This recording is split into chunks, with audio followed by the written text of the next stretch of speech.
Olá, ouvintes! Bem-vindo ao novo episódio de Tá de Clinicagem. Aí sim. Um podcast aí para internos, residentes, médicos formados que querem se atualizar ou qualquer um que quiser ouvir. A gente já teve veterinário que ouve, a gente já teve pessoas que nem são da área da médica que ouvem, então tamo aí.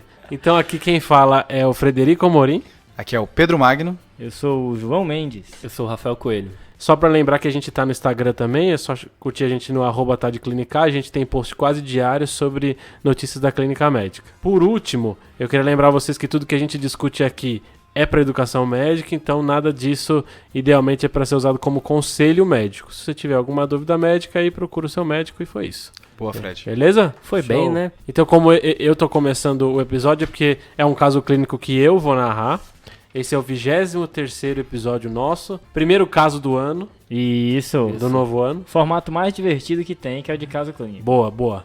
E aí só você sabe o diagnóstico final, né, Fred? Pronto, então o que o pessoal sabe é o que vocês vão saber pelo título do episódio, mas o resto eles não sabem nada e aí ficaram me enchendo o saco, mas no final... Importante explicar porque às vezes tem muito ouvinte novo, né? Que às vezes começa por esse episódio. Então é importante explicar esse formato. A gente sabe antecipadamente que é uma febre de origem determinada. Isso. E a gente vai estudando porque o que a gente mais quer passar num episódio de caso clínico é a abordagem, a jornada até o diagnóstico. O diagnóstico é legal, é importante, mas não é o principal do episódio. Mais sim montar um raciocínio para quando você vê um outro paciente com a mesma síndrome, com a mesma situação clínica, você já ter um caminho para percorrer na cabeça. Boa, João, boa. E aí, vamos começar pelos salves? Mandar um salve aí pra Carol Rezende, Opa, que boa. tá sempre acompanhando a gente no Instagram, mandando mensagem. Um abraço aí, Carol. Eu queria mandar um salve aqui pra Cristiane Rota.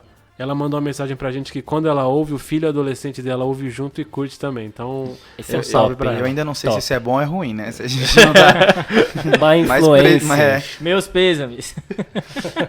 Então, pessoal, vamos começar? Vambora. Manda brasa aí. Então, pessoal, como é que vai funcionar esse episódio? Vão ser 3 etapas.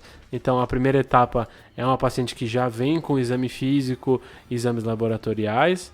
Aí, a segunda etapa, ela chega no nosso serviço, a gente faz os nossos pedidos de exames laboratoriais. Certo. E aí, por último, o resultado desses exames e o diagnóstico. E a gente incentiva vocês a, nessas pausas que o Fred fazer, também pausar o episódio, ver o que você procuraria no exame físico, na anamnese, ou qual exame que você pediria para tentar chegar no diagnóstico. Pronto, Boa. exatamente. Faz o raciocínio clínico junto com a gente. Boa. Então, vamos lá, pessoal? Bora. Vamos lá. Manda ver, vai. Então, o caso de hoje é uma paciente de 22 anos, então do sexo feminino. Ela é solteira Certo. e ela só é estudante. Então, qual que é a história dela? A queixa principal dela é uma febre há 45 dias. Então, o que aconteceu? Há 45 dias, ela começou um quadro de mal-estar, sudorese e calafrios. Ela não percebeu se tinha predominância de algum horário do dia, mas ela feria a temperatura algumas vezes nesse quadro, dando entre 37,7 e 38,3. No período, ela apresentou uma perda não intencional de 7 quilos, e ela é uma paciente magra, a gente não sabe exatamente quanto ela pesa, mas a gente estima entre 50 e 60 quilos, então um pouquinho mais de 10% do peso nesse período, tá? Boa.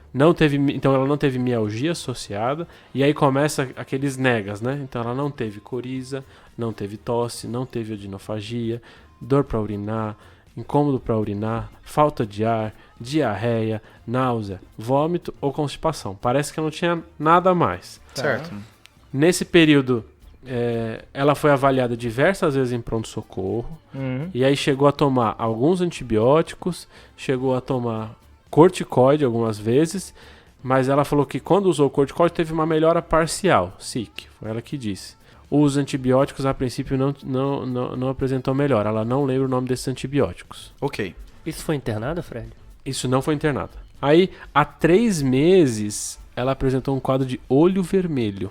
Esse olho vermelho a gente não sabe detalhes, se ela foi avaliada pelo oftalmo ou não, porque isso tudo é uma história que você está recebendo de um outro serviço, tá? Tá. Doía o olho? Você ainda não sabe. Tá bom. Pense que você é um cara da enfermaria e aí então você está recebendo um paciente transferido de outro serviço. Então você tem essa história e depois você vai ter a oportunidade de fazer essas perguntas. É um resumo que chegou pra mim, né? Exato. O olho vermelho foi antes, então, da febre. 3 meses. Há 3 meses a febre faz 45 dias. Então ela procurou um outro serviço. Nesse outro serviço ela fez uma investigação inicial. Certo. Nessa investigação inicial, então o exame de sangue dela, o hemograma veio sem nenhuma alteração, então HB normal, leuco normal, sem nenhuma alteração do diferencial, plaquetas normais. A creatinina dela era de 0,34, sem nenhuma alteração da ureia de 14. O PCR e VHS dela eram aumentados, PCR de 94, VHS de 64. E ela tinha uma albumina de 2,8. Nessa avaliação inicial, ela tinha um aumento de transaminases, com AST de 98 e LT de 138. Então, um aumento leve das transaminases. A gama-GT de 268 e uma FA de 113, com bilirrubina normal. Nessa avaliação foi feita urina 1, que não tinha proteinúria, tinha uma leucocitúria leve, 15.400. Foram feitas sorologias negativas para hepatite B, C, HIV, sífilis, citomegalovírus e EBV. Foram feitas diversas hemoculturas, todas negativas, e ela tem um fator reumatoide não reagente. Foi solicitado, você não sabe por quê. O raio-x de tórax dela, a princípio, não tinha alteração. E aí, esse paciente, depois que foi avaliado inicialmente no outro serviço, foi aventada a hipótese de que esse paciente possuía alguma doença que precisava de algum exame um pouquinho mais acurado, e aí o serviço solicitou transferência para o seu serviço. Então, se imagina que você está um chefe de enfermaria, chega, esse paciente vai ser transferido para você, e aí você tem que falar para a sua equipe o que ela esperaria desse paciente, talvez o que avaliar desse paciente, etc. Ok. E aí, pessoal? Assim, ó, acho que o primeiro momento, ainda mais num caso de FOI, e todos os casos, né, eu vou tentar representar o problema. Beleza. Tá? Pegar Vamos o que lá. o Fred me falou, as informações que eu achei mais importante e tentar enquadrar, e vocês me falam se vocês acham que tem uma informação importante que eu deixei de fora. Beleza, lembrar Tá. que esse conceito a gente falou no episódio 4, né? Conceito de representação do problema. Boa. Então é uma paciente feminina de 22 anos de idade que está com uma febre há 45 dias, Isso. associada a mal-estar, sudorese e calafrio, Isso. certo? Ok. Também tem associado uma perda de peso que a princípio é significativa e não intencional. Não intencional. Nesse período de 45 dias ela fez alguns usos de antibiótico, ela não sabe o nome, fez uso de corticoide que talvez tenha melhorado durante o corticoide. Com uma dúvida aí. De interrogatório complementar só tem o olho vermelho, que tinha 3 meses atrás. Uhum. E ela já vem com os exames de sangue que mostra que ela está inflamada, com VHS Isso. e PCR alto, uma albumina baixa de 2,8, Uhum. hemoculturas negativas, fator reumatoide negativo e um TGO, um TGP um pouquinho aumentado, Isso. certo? Sem exames de imagem ainda, só uma radiografia, né? Que Isso. estava normal a princípio, né? Pedrão, então parece que a gente está diante aí de um caso de uma febre que a gente não sabe o que está causando. Então a gente dá o nome de febre de origem indeterminada, ou FOI. É uma doença febril que já foi feito algum procedimento investigativo e não foi encontrado mesmo assim a causa. E é aquela doença um pouco do clinicão, né? Sim, Eu ouvi vocês falarem isso outro dia, que sempre foi um dos grandes desafios para o cara que gosta da clínica. Antigamente existiam sessões, né, para discutir FOI, atrás de FOI, e aí alguns estudiosos tentaram fazer algumas definições mais características, né? Essas definições são para também tentar agrupar e não ficar tão heterogêneo o estudo, né? Mas é uma definição arbitrária. A primeira definição é de 1961, é bem clássica, Do de uma análise Petersdorf, né? de 100 casos do Petersdorf e Bisson, que eles colocaram FOI como uma febre acima de 38,3 graus, Certo. pelo menos 3 semanas, com diagnóstico incerto após uma semana de investigação em hospital. E aí, será que essa paciente, chegou até 38,3, né? Se ela tivesse só 38, será que entraria nessa definição? As definições americanas, eles usam muito a temperatura oral, né? Uhum. Que é mais alta do que a pouquinho mais axilar alta, que a né? gente usa, Até de meio retal grau. às vezes, né? Então acho que pra gente, a gente pode chamar aí de 37,8. E para um estudo também, eles precisam, assim, às vezes dar um desconto mais alto para garantir que é febre mesmo, né? Mas na vida real, às vezes você pode ser um pouco mais maleável, né? E até a década de 60 já era discutido FOI, mas não tinha uma definição assim, né, João? Eu acho que a grande sacada do Petersdorf e do Bisson, né, foi dar uma definição redonda. Acho que isso é importante, porque o pessoal já discutia antes, inclusive tem um trabalho o Fred me fez ir atrás de um trabalho de 1907, viu, Fred? Meu Deus. Mais de 100 anos. Do cara que fundou as sessões anatomoclínicas do Massachusetts General Hospital. Ele Deus. saiu em New England atrás de todo mundo que tinha febre com mais de 2 semanas e para ver o que essa galera tinha.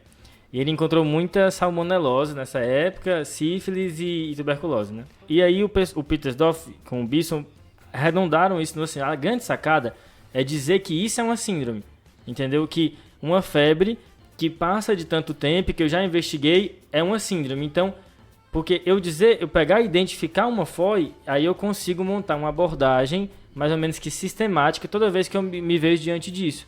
Porque se eu não conseguir identificar esse problema, eu fico atirando feito louco, Sim. entendeu? Isso o pessoal fala, né? As pessoas que conseguem melhor resolver problemas são as pessoas que definem um problema direito.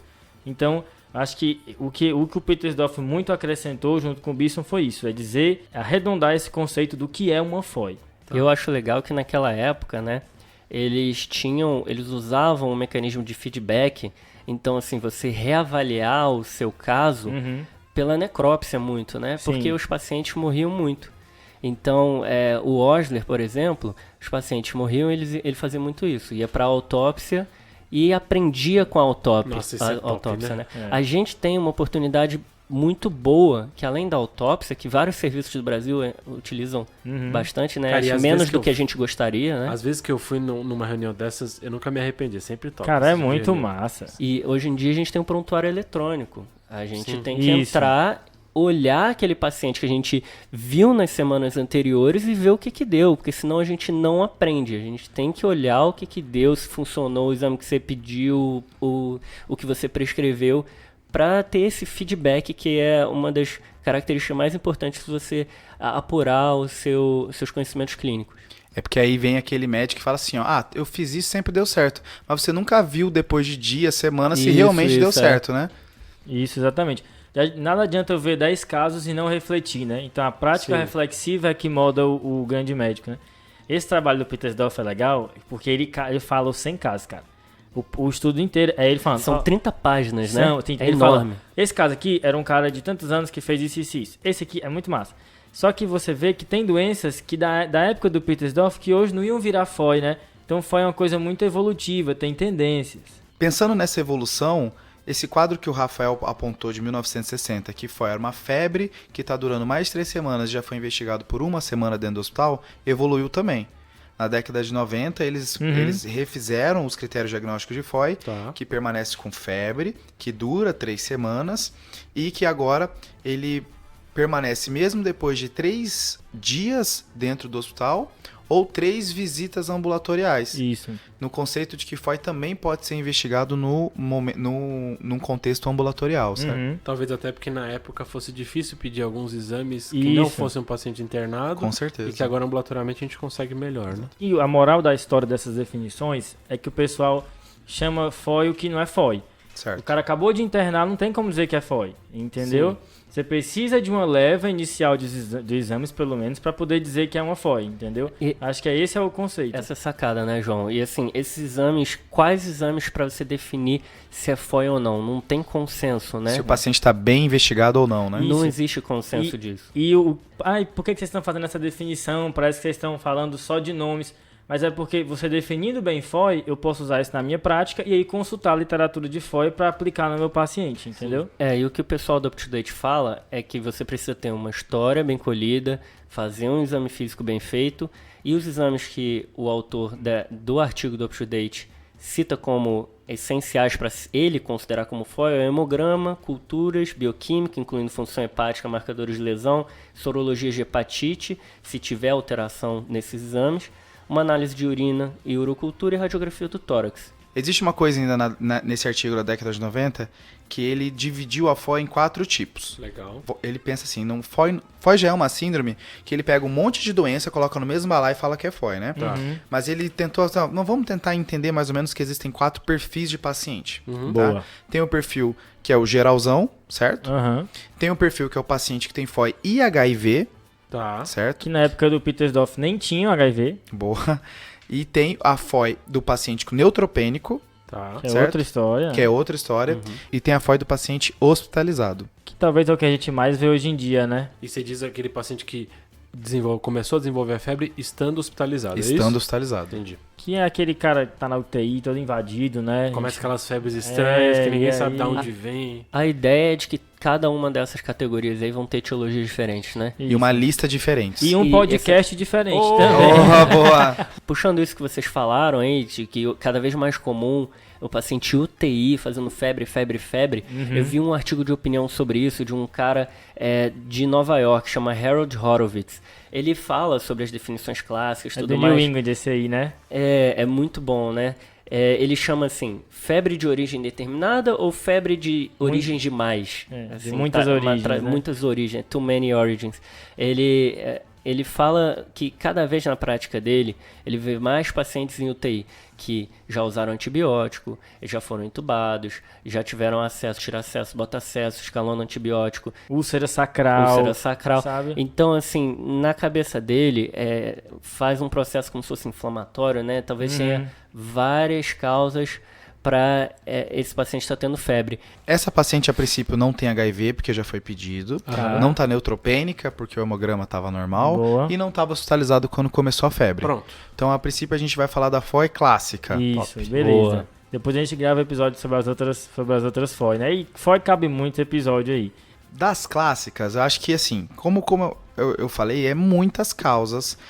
O João até comentou antes do episódio começar que é tudo as apresentações atípicas das doenças típicas. Isso. Pega uma doença que você nunca já ouviu falar várias vezes, aí aqui cai FOI. Eu vi até lista de hipertrigliceridemia causando FOI, né? É bizarro, né? Top, Esse daí- esse é top. Mas assim, Essa e eu duvido aí, viu? E todo caso de FOI, o que lasca é que eles vêm com umas pistazinhas, né? Com as casquinhas de banana. E assim, você tem que escolher o que você vai se apegar, porque o que os estudos mostram, inclusive tem uma médica da Holanda que publica muito, a Decline, né? A Elizabeth Decline, e ela pesquisa muito essas dicas da história e tudo mais. Normalmente cada FOI vem com uma média de umas 15 dicas, tá? E dessas 15 dicas, 80% te levam para a direção errada. Então, assim, é escolher a dica certa. Isso é difícil, né? A maior parte dos estudos vem da Holanda mesmo, esses últimos cohorts, né?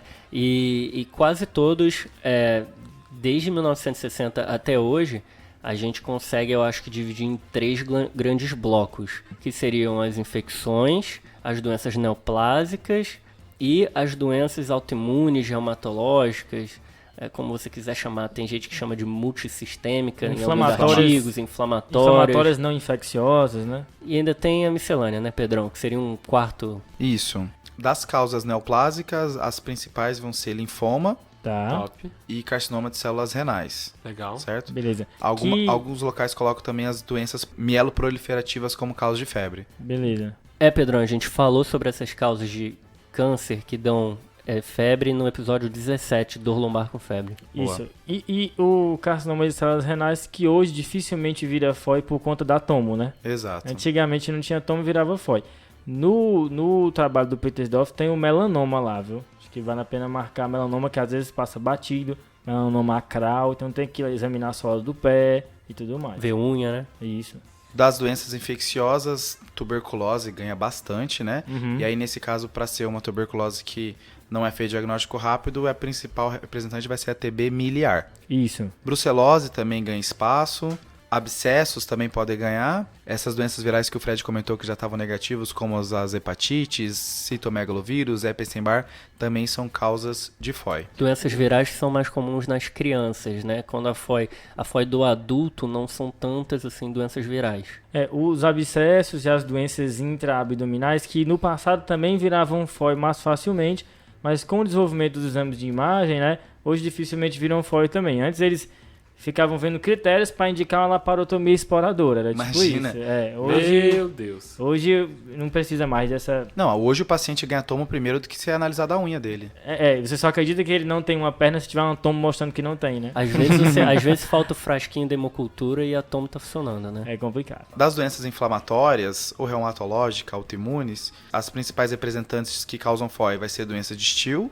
Doença de Still, que é uma doença inflamatória que normalmente tem um tempo de febre alta, pode ter um racho maculopapular, tem artralgia, artrite. São vários critérios que definem estilo. Talvez o mais conhecido é o de Yamaguchi, que vem isso: febre, artralgia, rache, leucocitose com neutrofilia.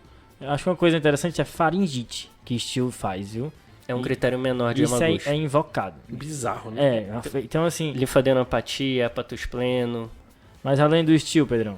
Além do estilo, quando vem artrite associado à FOI, pensa em estilo e pensa também em lúpus, né? Lúpus é sempre uma possibilidade para esses pacientes. E no paciente mais idoso, lembrar das arterites células gigantes, né? Arterite temporal. Que é uma vasculite que é acima de 50 anos, né?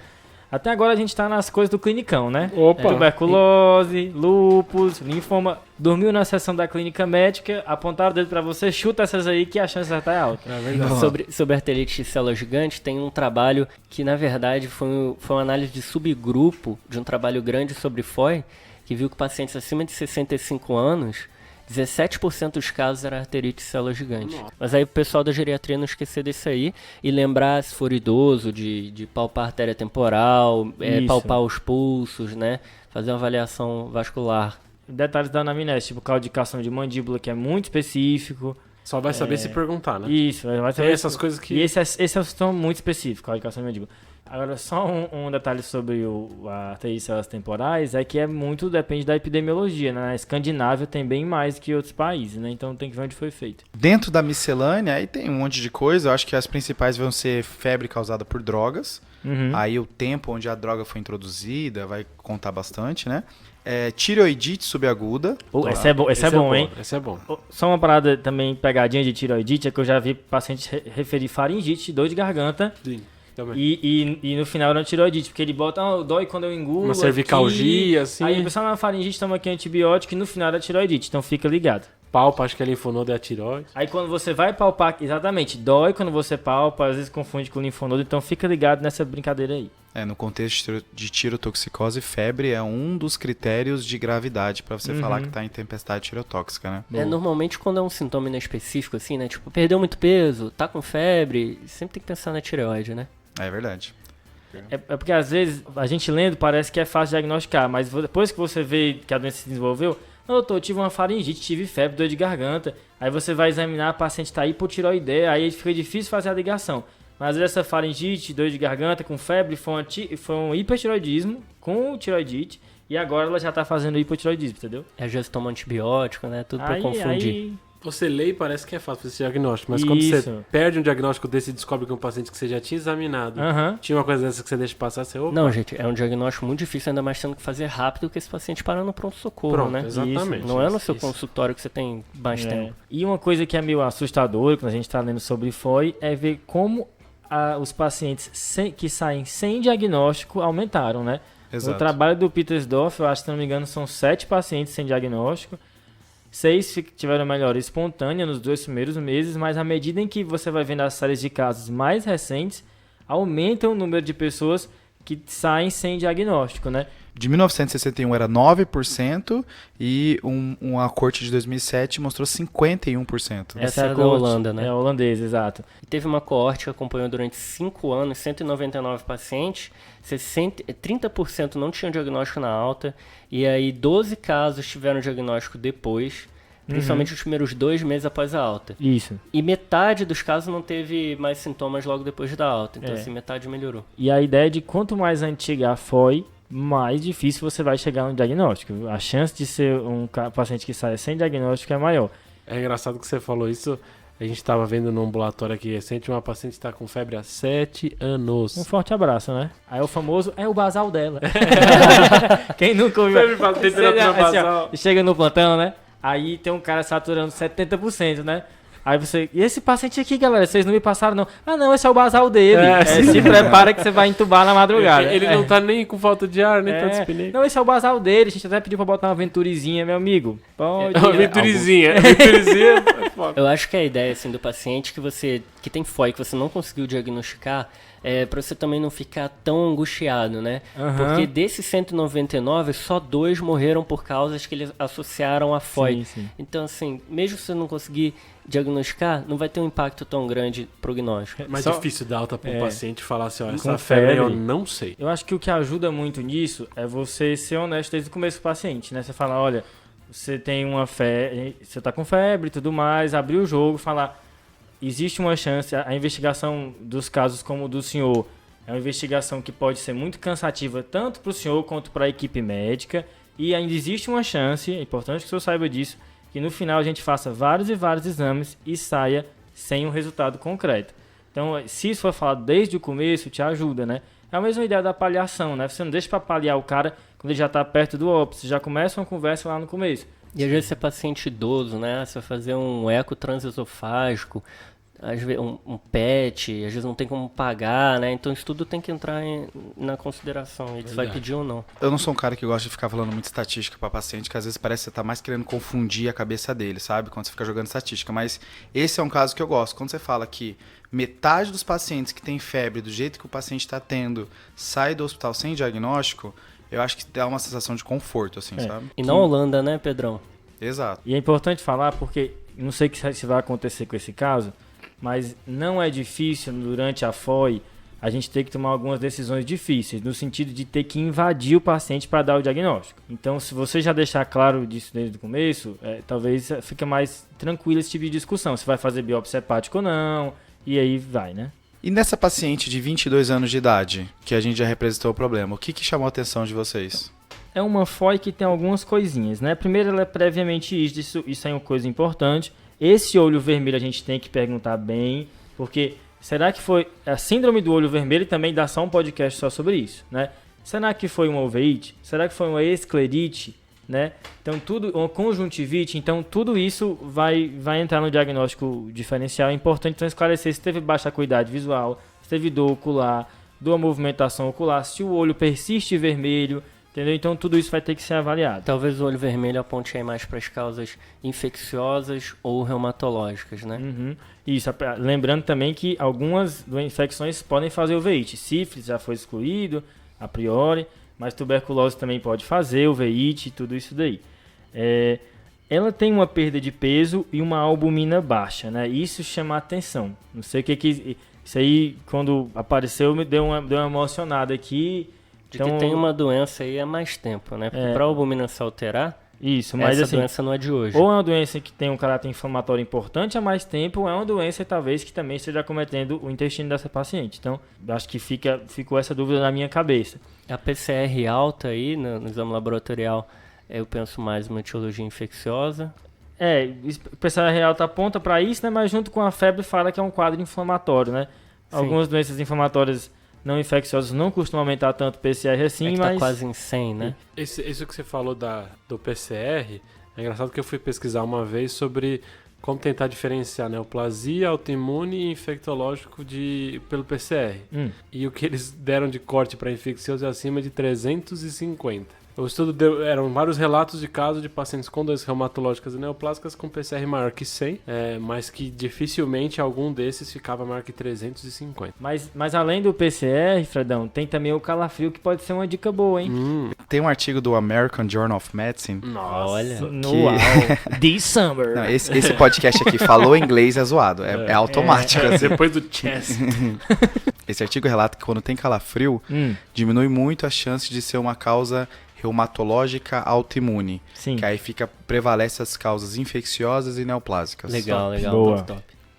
Ainda nessa paciente das pistas, então a gente já falou do olho vermelho, falou do calafrio. Dessa hipoalbuminemia aí com perda de peso, né? Exato. E eu acho que os negas dela, né? É importante, né? Nega diarreia, né? Ela nega distúrbio tem... respiratório, nega distúrbio gastrointestinal, a princípio nega distúrbio cutâneo. Sabe, não tem nenhuma anemiazinha, né? Exato. Assim, não né? tem sinal localizatório, né? Realmente de onde tá vindo. Isso. Só esse olho vermelho, talvez. Mas às vezes não tem porque não foi perguntado ou examinado ainda. Isso. E o que vocês perguntariam pra ela? Então, a história a maior parte dos diagnósticos sai dela e na FOI ela tem ainda muito mais força. A gente viu um caso de FOI no começo do ano passado, né? Que depois que foi dado o diagnóstico sorológico de brucelose, É verdade. a gente voltou na história e viu que tinha uma exposição específica, né? Então, algumas coisas que tem que ser perguntadas aqui, você vai ter que fazer um método realmente exaustivo no paciente com FOI. Viagem é importante, certo? Por onde o cara passou, contatos com portadores de doenças contagiosas, atividade e hábito sexual, contato com animais. Aí vai as coisas que o Fred gosta, né? O marsupilame, aqueles animais muito loucos, gato, cabra, o que for. Picada de inseto, tá? Você fala assim, parece que eu gosto de ficar me metendo com os animais, assim. Hábitos alimentares, ingestão de carnes e outros alimentos crus, tá? E leite não pasteurizado é importante. Exposições profissionais, açougueiros, veterinários, trabalhadores em esgoto, trabalhadores do setor de saúde.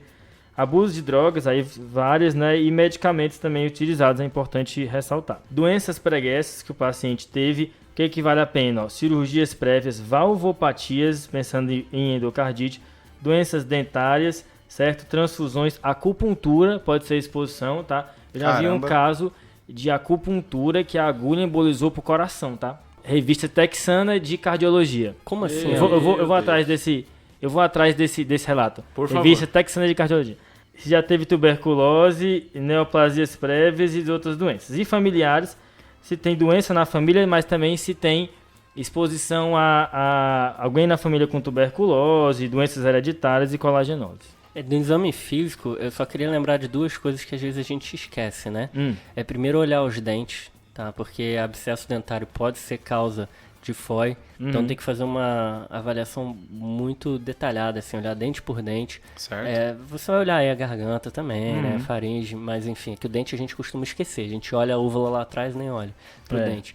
Se for homem, toque retal para avaliar prostatite. Prostatite é um diagnóstico também que é difícil, né, cara? Normalmente tem dor na massagem prostática. Isso. Fazendo uma cagação de regra aqui, não existe passar um caso de FOI em que você não palpou todos os linfonodos do paciente e isso. você não examinou toda a pele do paciente. Porque aí não é FOI ainda.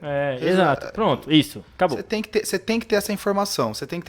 Ó, eu tenho um linfonodo ali, eu tenho uma lesão de pele ali e eu vou atrás disso, né? Fundo de olho também entra na brincadeira, né? Rigidez no cabo e tudo mais. Que a gente tá pensando em câncer, em infecção, em doença reumatológica. Então, assim, vai alterar linfonodo, né? Vai alterar linfonodo, vai alterar fígado, vai alterar baço. Então, pessoal, vocês lembraram bem algumas perguntas, então vamos para a segunda etapa? Vai, garotinho. Que agora a gente fez essas perguntas para ela, certo? Exato. Manda brasa. Essa paciente, então, foi avaliada pelos residentes no hospital universitário.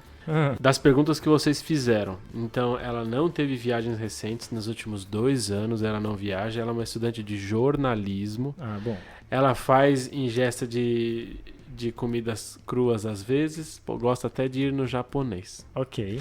Que é todo mundo, né? Exato. Ela é solteira, ela não teve parceiro sexual nos últimos 4 meses e fala que a última relação sexual ela usou camisinha. Certo. A data da última menstruação dela foi há 20 dias, Importante, então foi durante a época da febre. Só uma coisinha, e tem que excluir grávida também nos casos da definição de FOI, não sei se a gente mencionou. Ela não teve contato com pacientes com tuberculose ou com qualquer outra doença, pelo menos que ela consegue se lembrar. Ok. E ela fala que a vacinação dela estava em dia, o residente checou, o cartão vacinal estava tudo ok. Residente top. Junto com isso, então ele percebeu na anamnese que ela falou que teve um quadro de dor no quadril à direita. Essa dor era intermitente, mais ou menos nesse mesmo período, talvez um pouco mais. Ela ia e voltava e ela achou que teve uma leve melhora com o uso de corticoide dessa dor. Essa dor era intermitente, por vezes dificulta a deambulação. Então ela falava que às vezes ao movimentar o quadril direito, ela tinha dificuldade de deambulação e tinha dor. Ela não sabe dizer por quanto tempo ficava essa dor e ela tem dificuldade assim de localizar muito bem a dor, mas isso é o que ela referiu. Nos últimos dias, essa dor ficou um pouquinho mais intensa, certo? Exame físico do residente. Então ela estava em bom estado geral, corada hidratada, emagrecida, ele percebeu isso. A ausculta cardíaca e pulmonar estavam normais e o exame do abdômen estava normal, ele não percebeu nem hepato nem esplenomegalia. Extremidades não tinham edemas, ele não viu manchas na pele, fez ectoscopia com a paciente nua, Não tinha linfonodomegalias palpáveis, nem em cervical, axilar ou inguinal. Certo. Horoscopia não tinha alteração, incluindo dentes, não estavam alterados. Na avaliação do quadril, ela tinha dor à palpação do quadril à direita. Ele referiu que achava que tinha um pouco de calor local, não tinha hiperemia e ele não percebeu derrame articular. A movimentação do quadril, ela sentia dor. Certo. Então, só para deixar mais minucioso, ela não tinha dor à palpação abdominal, mas tinha dor à palpação da região do trocânter, à direita. Tá. Do olho vermelho que vocês perguntaram, o olho vermelho dela então falou que não teve alteração da visão, não teve alteração da acuidade visual. Esse olho vermelho começou a ficar vermelho o olho direito. Ela não soube dizer mais detalhes se era uma parte só do olho, se era mais o centro do olho, se tinha alguma complicação. Ele melhorou espontaneamente, mas ela falou que tinha muita dor durante o processo. Ela achou que estava com conjuntivite, mas não procurou o médico na época. Esse quadro ela falou que durou aproximadamente uma semana, talvez um pouco menos. Articulação das mãos.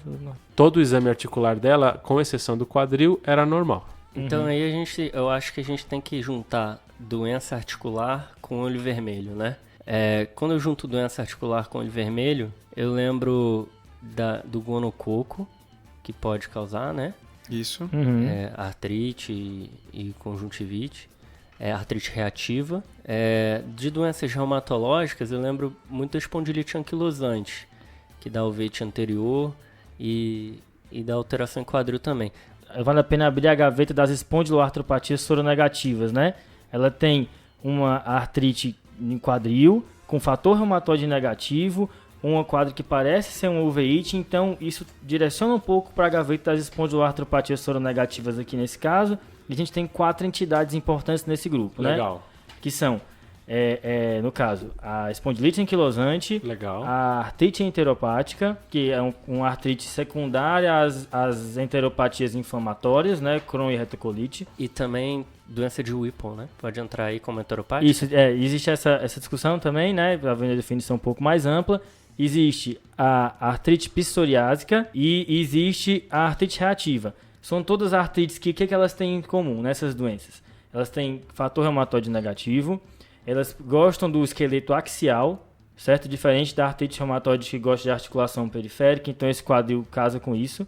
Gostam de fazer o veite, que essa paciente também tem, certo? Então, talvez essa é uma gaveta boa para a gente brincar dessas aí, com essa história de perder peso, essa história dessa albumina baixa, eu acho que direciona um pouco para talvez a artrite enteropática. O que vocês acham?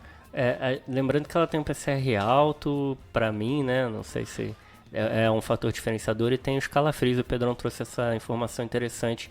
Eu penso em bactéria, talvez aí. Isso, bactéria que talvez cause isso, é difícil, né? Será que ela tem... Eu já vi, assim, paciente que tem abscesso, e esse abscesso vai, tipo, dissecando ali pela região interna da bacia, e será que não é um quadro desse? Ela tá não é uma artrite, mas na verdade ela tem um abscesso que está ali perto, adjacente. Por exemplo, na Holanda tem muito caso de hierciniose que faz febre determinada. E Yersinia gosta do seco, né? Então, será que não fez uma perfuração, um plastrão, alguma coisa? É a Yersinia que faz aqui diagnóstico diferencial com apendicite, né? Isso, porque gosta dessa região. A gaveta das espondiloartropatias soronegativas é um grupo bacana pra gente pensar aqui, né? Boa. Pensando ainda, eu acho que tu levantou uma bola bacana, Rafa, que é a doença de Whipple, né? Que dá quadro gastrointestinal, dá quadro articular, mas costuma ser muito arrastado. Muito né? arrastado. Mais em homem, e não tem quadro neurológico aqui. Eu não sei se seria o primeiro exame, não sei se é a primeira hipótese, mas talvez se a gente fizer um monte de pesquisa e não vier nada, talvez o Whipple suba lá depois que a gente fizer algumas pesquisas, né? O Whipple que é causado pela Troferima whipple, né? Então é uma doença bacteriana. Então, pessoal, vocês comentaram, tal, o que vocês pediriam para essa paciente? Eu acho que ela precisa de uma imagem desse quadril agora boa, né? Legal. A dúvida é se eu pediria tomografia ou ressonância. Eu acho que a tomografia é mais de um acesso melhor, mas se a tomografia não me satisfazer, até uma ressonância do quadril eu vou querer dessa paciente. Legal. Que seria com contraste, né? Exato. Eu pediria pro brother da oftalmo dar uma olhada também. Eu acho que vale a pena ter consulta para oftalmo. Acho que entra também no bolo de investigativo aí. Beleza. E assim, será que vale a pena pedir biópsia de medula para essa paciente, por exemplo? O que eu tinha visto, Rafael, era que a maior chance da biópsia de medula vier positiva são nos pacientes que têm linfadenopatia, tem alguma citopenia, que ela não tem, ou tem o DHL aumentado. Já vi artigo também falando mal desse DHL e que o único bom parâmetro mesmo é citopenia. Nem isso ela tem, né? Mas linfadenopatia, citopenia, hepatoesplenomegalia e DHL aumentado são sinais que talvez me falem a favor de ir atrás da medula para tentar achar o que esse paciente tem. Beleza. Tem um trabalho que falou que de 280 pacientes que eles viram e que fizeram biópsia de medula óssea, 23% tinham alterações que possibilitaram um diagnóstico final. Esses pacientes já tinham feito tudo. Hemograma, DHL, já tinha tudo sorológico, né? Não tinha imagem. Lembrando que excluíram nesse trabalho quem era imunodeficiente, tá? E o que eu achei uma informação bacana é que esses autores, eles avaliaram se o corticoide atrapalhou ou não a avaliação da medula, e a resposta foi que não atrapalha. Então, assim, se essa paciente tivesse alteração de citopenia, etc., que a gente pensasse em para medula, o fato dela ter usado o corticoide, que o Fred falou, a princípio não me preocuparia. Eu acho que o que também vale a pena entrar na nossa investigação, além da imagem do quadril, uma imagem do fígado, que ela tem aumento de transaminase e tudo mais, e uma imagem do tórax também, né? Aí deve depender do seu hospital, mas assim, se você tiver tomografia aí no contexto de FOI e já está com uma investigação exaustiva sem diagnóstico, tá tomografaria tórax, abdômen e pelve aí. Eu fico um pouco preocupado, assim, talvez não tanto, porque eu tinha várias hemoculturas negativas, né? O paciente tem um sinal localizatório articular, tá com febre, sempre passa na minha cabeça endocardite também. E no caso de hemoculturas negativas, pensar no RASEC, que são aquele grupo que é mais difícil de crescer. Sim, sim. A exclusão das doenças infecciosas é super importante, né? Tanto por elas serem uma causa importante de FOI, como o tratamento de outras causas envolve imunossupressão muitas vezes, né? Aí fica a dúvida se a gente pediria um eco para ela, né? Isso. Pensando se ela não está embolizando, embolizou pro olho, embolizou pro quadril. E aí tem causas infecciosas que não pegam na hemocultura, como o Rafael falou, mas também tem causas não infecciosas que fazem endocardite também, né? A clássica é a endocardite de Lieberman-Sachs do lúpus, né? Isso. E essa é a endocardite que faz FOI, né? Exato. A endocardite que aparece na hemocultura, ela não vira FOI, né? Porque rápido você tem um diagnóstico, Exato. A endocardite que vira FOI é a cultura negativa. Mas se você não tiver tomo no seu hospital, um raio-x de tórax e ultrassom de fígado e vias biliares já ajudaria bastante nesse caso. Isso está em muitos artigos europeus, eles falam para iniciar a investigação com raio-x de tórax e ultrassom de abdômen, né? Isso aí. Então, só para resumir o que vocês pediriam, então vocês falaram um tomo de abdômen e tórax. Vocês vão repetir os exames laboratoriais dela no nosso serviço, né? Sim. Exato. Incluindo cultura. Incluindo cultura e o eco talvez um próximo momento, é isso? Perfeito. Isso. Enquanto aguarda o exame não tiver intercorrência, né? Que nem outro caso.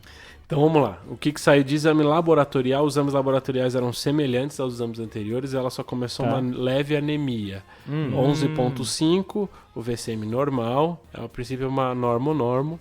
Tá. 11,5 de HB. O restante do exame era normal. Ok. TGO e TGP voltaram à normalidade. Então não estavam alteradas mais. Será que foi alguma droga que ela usou, um anti-inflamatório para febre e fez uma transaminase transitória aí alta?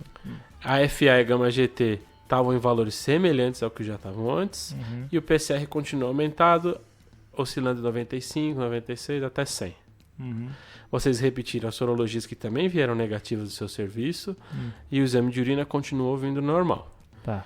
Agora, os outros exames que vocês pediram. A tomografia de abdômen mostrou uma coleção em músculo iliopsoas de 3 por 4 por 1,6 e tinha associado destruição óssea local. Na ocasião, o pessoal ficou com a hipótese de que essa dor no quadril era referida desse abscesso. A princípio, o que está relatado é que foi examinado o abdômen, ela não tinha dor no abdômen, tinha só dor no quadril, mas ficou isso. A tomografia de tórax mostrou múltiplos e diminutos nódulos pulmonares com distribuição randômica, sugestivos de TB miliar. Isso na tomografia de tórax. Foram pedidos também IgA, IgM e IgG para avaliação de imunodeficiências que vieram normais. Mais alguma coisa que vocês queriam pedir para esse paciente? O que vocês acharam? Isso já fecha para vocês? Não fecha? Só uma coisa. A última coisa que eu esqueci de falar. O fundo de olho foi avaliado pela oftalmologia. Tem suspeita que ela teve uma uveíte posterior prévia. Tá.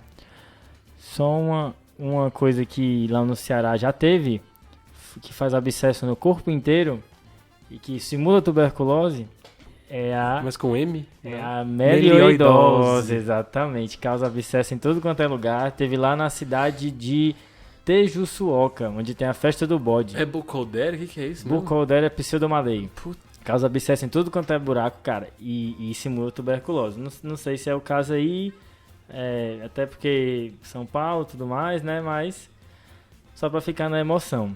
E aí, tuberculose, galera? Será? Tanta alteração pulmonar pra nenhum sintoma, né? Não tem dispneia, não Nunca tem teve. tosse. Acho que agora ela vai ganhar uma broncoscopia, né? Tem um monte de alteração no parênquima pulmonar. A broncoscopia no lavado pode vir um bar positivo, mas às vezes só na biópsia que vai fazer o diagnóstico. Principalmente confirmando o CTB miliar, né? Beleza. Então o que vocês querem agora? Não dá pra puncionar esse abscesso? Radiointervenção? Claro que dá. Sempre que a gente tem uma coleção, tem que drenar e tem que analisar essa coleção, né? Até porque se não drenar, provavelmente não vai melhorar. A gente vai falar com o chapa da radiointervenção lá pra ver se ele quebra o nosso galho. Exato. vai E aí, falar. quebrou o galho, nossa? Então o que vocês querem agora? Um lavado e uma punção?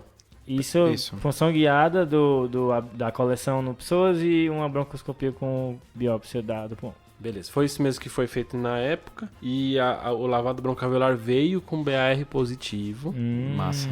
E a punção inicialmente não tinha vindo nada, não tinha vindo alteração, não tinha vindo crescionado em culturas bacterianas. Foi feito coleta então diversas vezes dessa coleção. Uma das punções resultou num BAR positivo. No pessoas. Essa coleção também era tuberculose. Aí ficou a dúvida por que essa paciente tinha esse quadro, né? Então, na época ficou fechado uma TB miliar associada a um abscesso por TB, Certo. que é algo a princípio bem raro. E aí ela foi avaliada por pesquisa de imunodeficiência. Deficiência de TNF, amparada hiderleucina. Então, aí a avaliação inicial de imunodeficiência humoral com IgA, IgM, IgG veio negativo, mas quando foi feita a avaliação, ela tinha uma alteração que faz suspeita de uma deficiência no eixo interferon-interleucina 12. Olha Esse só, eixo hein? é um eixo comum das pessoas terem mais suscetibilidade a terem micobacterioses. Então, essa paciente foi avaliada pela imuno, a imuno fez essa suspeita e aí começou o tratamento para tuberculose. E aí ela reinternou 2 meses depois, mantendo dor no quadril.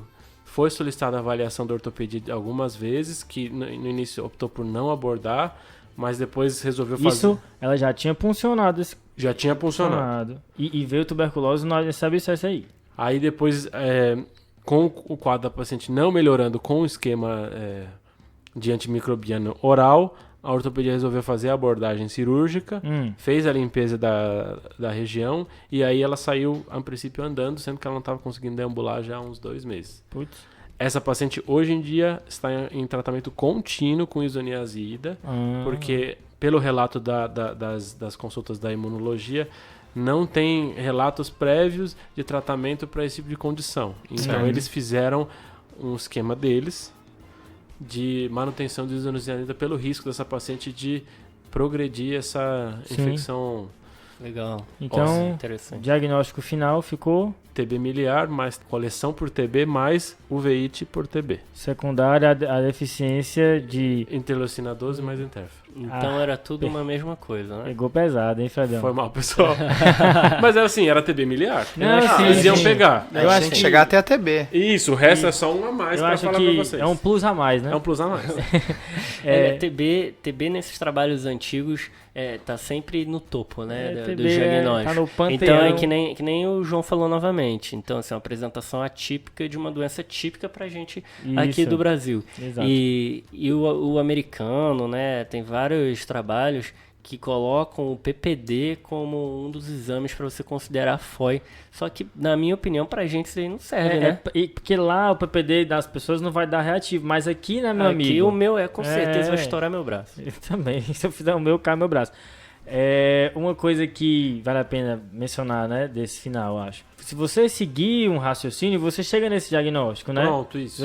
Por mais que a gente não tenha evocado isso no começo, e acho que seria difícil o cara bater o olho e dizer tudo isso, mas olha, tem uma pista que me localiza aqui, tem esse olho, o que pode ser, e aí, seguindo esse caminho, você chegaria no diagnóstico final, né? Acho que mostra como a importância aí desse auxílio cognitivo para te levar ao diagnóstico. É por isso que eu resolvi fazer esse com vocês. Eu sabia que era um caso difícil, mas com o esqueminha de abordar, vocês iam chegar no resultado de alguma forma. Você entendeu? confiou nos seus amigos. Eu confio em vocês. Você confia na gente. É importante ressaltar que a gente não falou e é porque não tem um algoritmo para FOI, né?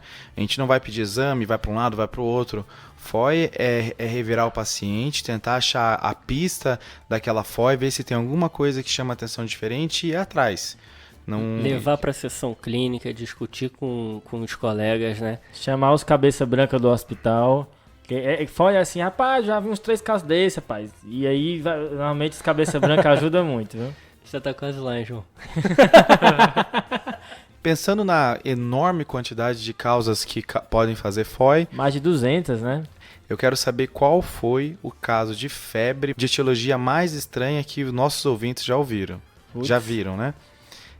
O que foi a causa que você falou que, puxa, nem sabia que isso dava febre, ou a apresentação foi totalmente atípica? Compartilha com a gente que a gente quer aprender um pouquinho Posso também. falar a minha? Uma vez eu vi uma febre mensal, que estava relacionada à administração de bisfosfonato, viu?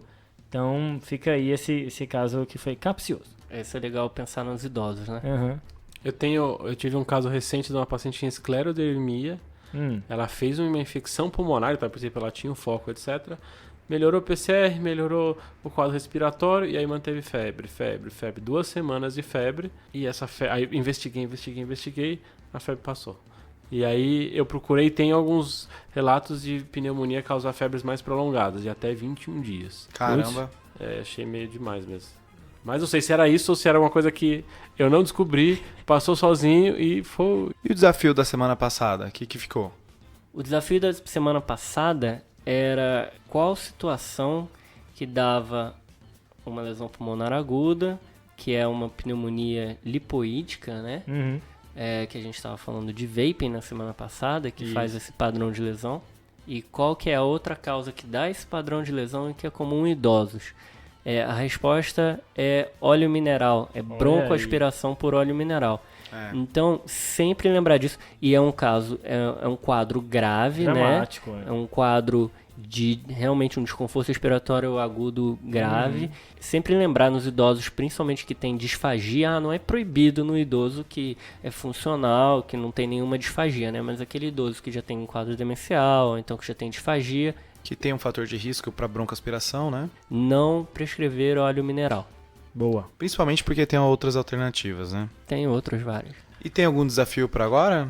Olha, tem um que é uma causa de febre do neutropênico, tá? Imagine aí uma paciente que está tratando uma leucemia, fez químio, ficou neutropênica e fez uma neutropenia febril. Ficou em neutropênica 22 dias, tratou com antibiótico empírico, mas agora recuperou dos neutrófilos. Certo. Mas persiste com febre. Veio com a fosfatase alcalina aumentada. Você tem uma hepatosplenomegalia também no exame físico. Fez atomo, tem imagens hipodências sugestivas de microabscesso em fígado e baço. Qual é a principal hipótese? Nossa, difícil assim, João. Essa é difícil, Essa é difícil. Legal, Porque caso de FOI, né? Caso de FOI é Não, e aí você complicado. puxou que o cara é neutropênico, aí a FOI virou outra FOI. O cara ouviu esse episódio e fala, putz, é outro Mas- episódio agora. Mas é porque febre no neutropênico que demora mais de uma semana, já começa a chamar atenção para um negócio ocular, né? Fica aí pros ouvintes. Opa! Fechou, pessoal? Fechou. Vamos dar uma inovada aqui, dar uma dica cultural? Boa, Rafa. Boa, Cara, boa, tem boa. story. Eu tenho uma dica aqui. Pra quem tá em São Paulo, mora em São Paulo, ou vem pra São Paulo eventualmente fazer prova, a passeio mesmo. Tá tendo uma exposição super legal, Leonardo da Vinci. Boa. No anexo do MIS, o Museu da Imagem e do Som. Sempre tem coisa boa lá, né? Sim, nossa, tem uma exposição sobre o quadrinho super massa lá. E tem uma sala, cara, que tem uns telões lá que fica passando as imagens muito doidas, sabe? Vale a pena. Recomendo. Um dia eu postei Tem um dia que é de graça. no Museu da Medicina, né? Foi, Se velho. você curte esses stories aí culturais, quer que a gente fale mais sobre isso, Vai lá. manda mensagem Tem pra vários gente. desenhos do corpo humano que ele fez, sabe? Tá bem bacana. Foi então? Agora foi, né? Lembrando de seguir a gente no @tadeclinicagem no Instagram, como o Fredão falou lá no começo. Se tiver alguma dúvida, manda também lá, manda no e-mail. E lembrar de seguir a gente em todas as plataformas que você ouve. Se ouve Google Podcast, Spotify, Apple Podcast, segue a gente lá para sempre receber nossos episódios fresquinhos. Aí sim. Fresquinhos. E é bom que você já fale spoiler do que foi o final para os seus colegas. Não faça isso. Valeu, pessoal. Valeu. Falou, Falou. falou.